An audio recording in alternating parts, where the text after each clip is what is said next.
Okay, so the next step to this now is to start adding our preferred lines, the lines that we think are actually accurate, and then we're going to potentially remove away the lines that we don't need anymore. So I'm going to just press slightly harder with this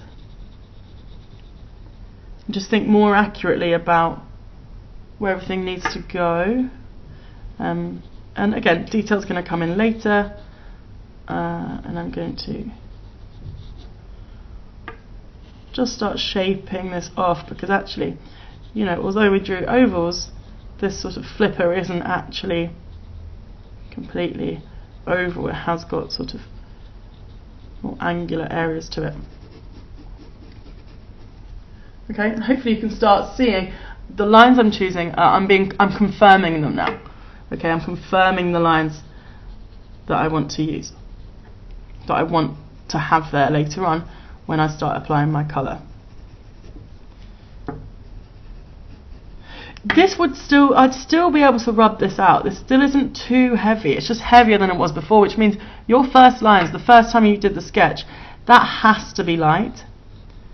There's no choice there. You have to do it light, because you don't want to confirm too early. What's the point? You know, just give yourself that time to confirm it when you're actually happy with it. You know, we just too tempted to rush through this rather than just do it properly. Okay, so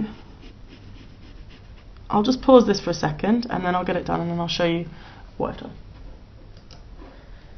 Okay, so here's my sort of more finished drawing. I've got all my confirmed lines in there for the main outlines of things, so the outlines of the shell, the hard part, the outside of the fins or flippers, whatever we call them, and the head, etc. So I'm quite happy with that shape. However, now we must remove lines we do not want to keep in there, because once you've started adding watercolour, which is what we're going to use for our underpainting, because you can use basically any watered down paint for an underpainting, it doesn't matter, it doesn't have to be the same as your final medium.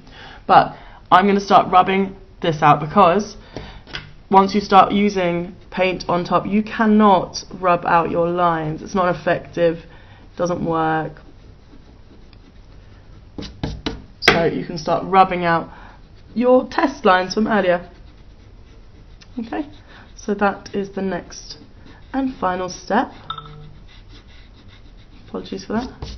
Before I'm going to then add some detail, only lightly, to prepare me for painting.